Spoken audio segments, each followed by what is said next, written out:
Hello guys, in this video I'm going to show you how to add the special reminder on the Daily Quotes application.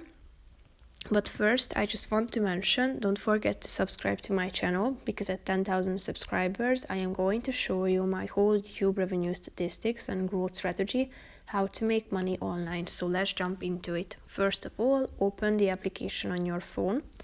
After that you should click on the profile button down below in the right side of the screen.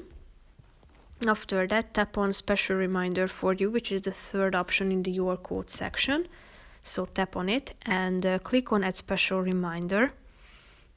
Now you can upload an image either by selecting a photo from your gallery or taking a picture with your phone.